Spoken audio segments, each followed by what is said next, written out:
Oke, kali ini kita akan belajar mengenai metode koefisien tak tentu ya. Yang kita akan lihat nanti adalah bentuk fungsi tak tentunya. Nah, perhatikan ini ada persamaan diferensial di sana A0, A1 dan seterusnya sampai AN itu konstan, kemudian ini GX tidak 0 karena ini PD non homogen gitu. Nah, kita akan lihat bentuk YP-nya. YP yang bersesuaian dengan GX ini. Nah, misalkan ini GX-nya E pangkat 2X. Nah, bagaimana cara mencari YP-nya atau Y-nya ini gitu ya, YP. Nah, perhatikan. Kita tahu fungsi mana yang kalau diturunkan muncul E pangkat 2X. Ya, E pangkat 2X itu sendiri. Sehingga YP ini akan berbentuk A E pangkat 2X. Tidak ada fungsi lain yang kalau diturunkan muncul E pangkat 2X, hanya itu saja. Yang hanya muncul E pangkat 2X ya ini bentuk A E pangkat 2X. Nah, kemudian ini contoh lain, GX cos 3X.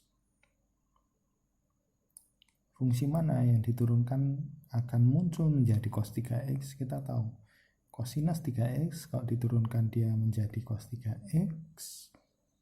Cos 3X ini kalau diturunkan kan dia bisa jadi sinus, kemudian bisa jadi cos lagi.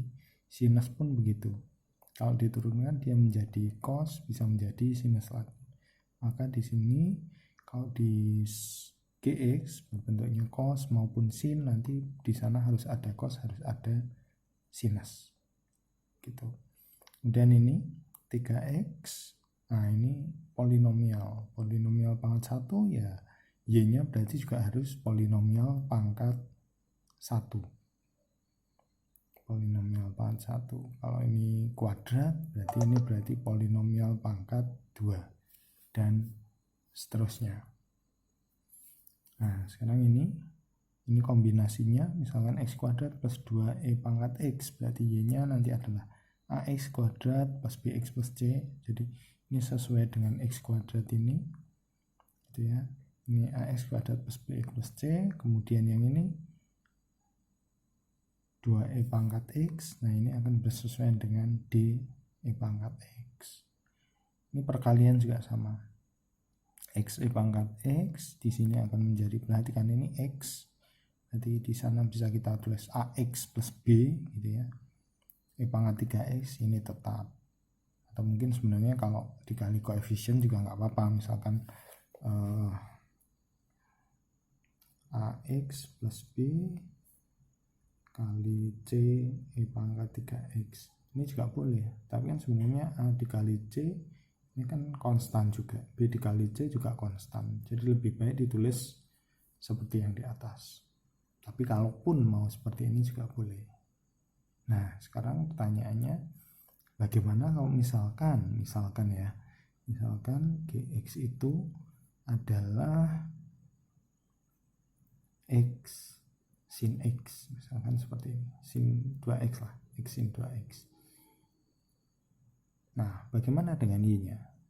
Silahkan ini dicoba gitu ya.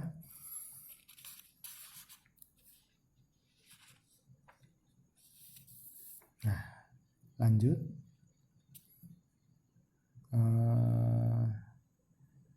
Pada bagian ini kita akan lihat, jadi kalau yang tadi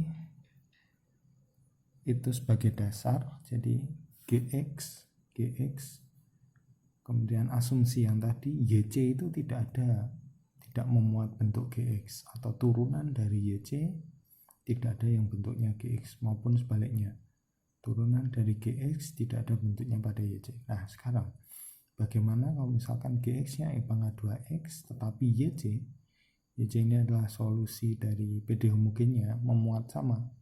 Misalkan ada bentuk C1 E pangkat 2X, muncul bentuk E pangkat 2X. Nah, kalau seperti ini kalian tidak akan mungkin bisa mencari koefisien tak tentunya kalau bentuknya tetap A E pangkat 2X. Jadi nggak bisa gitu ya. Nah, bagaimana YP yang tepat? YP yang tepat kalau ini ada muncul yang sama, saya mengistilahkan naikkan 1 gitu. Jadi kalau tadi sekedar A, E pangkat 2X, naikkan 1 itu hubungannya dengan apa? Hubungannya dengan polinom. Kalau ini tadi A, di sini dibuat AX, E pangkat 2X. Nanti bisa dicek, ini bisa dicari A-nya. Gitu. Nah, kemudian contoh lain ini Gx misalkan 3x kuadrat min 1 dan YC-nya adalah C1x. Nah, YP-nya kalau berdasarkan di awal, kalau tidak memuat polinom, itu kan di sana fungsi kuadrat. Berarti YP-nya juga akan berbentuk fungsi kuadrat, AX kuadrat plus BX plus C. Tapi karena di sana memuat polinom, yang kita lihat ini. Saya punya S itu himpunan X kuadrat X, 1. Nah, ini sebenarnya apa? Ini sebenarnya bentuk-bentuk yang muncul kalau Gx ini kita turunkan berapa kali pun pasti ada bentuk X kuadratnya, pasti ada bentuk X, ada bentuk 1. Nah, ini S biasanya ini istilahnya kalau dari bukunya Ross itu adalah himpunan UC, himpunan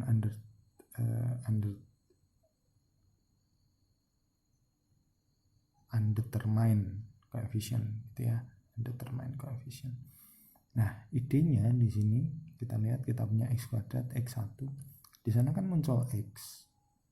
Nah, sebisa mungkin kita di sini kan juga ada X.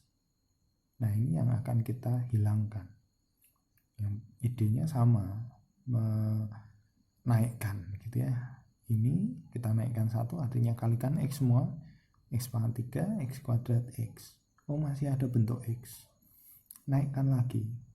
S double aksen, X pangkat 4, X pangkat 3, dan X kuadrat. Nah, bentuk di sana sudah tidak ada bentuk X, sehingga ini bisa langsung kita gunakan. Sehingga YP-nya adalah AX pangkat 4 plus BX pangkat 3 plus CX kuadrat. Oke. Satu lagi, contoh terakhir. Ini misalkan Gx-nya X E pangkat X plus E pangkat X. Nah, di YC ternyata muncul bentuk ini. Jadi nggak harus bentuk hanya ini, tapi bisa jadi ditambah dengan yang lain. Misalkan tambah C2 E pangkat 2X, misalkan tambah C3X. Jangan C3X, nanti mengganggu. C3 sin X misalkan gitu ya. C3 sin X dan seterusnya, misalkan seperti itu. Jadi tidak harus seperti ini, tapi bisa plus yang lain. Nah, fokus saya kita akan melihat di sini C1 E pangkat X ini muncul pada YC. Nah, kalau ini muncul pada YC, berarti perhatikan YP-nya seharusnya kalau dari slide 1 tadi, slide pertama tadi, kita kan harusnya AX E pangkat X ditambah dengan B E pangkat X gitu ya, atau AX plus B kali E pangkat X. Nah, ini tidak boleh seperti ini. Nah, terus gimana? Perhatikan ini S1-nya. S1 ini adalah himpunan dari ini, himpunan UC dari X E pangkat X. Jadi X E pangkat X kalau kita turunkan bentuknya berapa kali pun pasti muncul bentuk X E pangkat X dan E pangkat X. Kemudian S2 ini bentuk UC dari E pangkat X, himpunan UC dari E pangkat X. Kalau diturunkan berapa kali pun pasti muncul hanya bentuk E pangkat X, tidak ada yang lain gitu ya. Kita punya S1 dan S2. Nah, sekarang saya akan buat S. S itu apa? Perhatikan S1 dengan S2.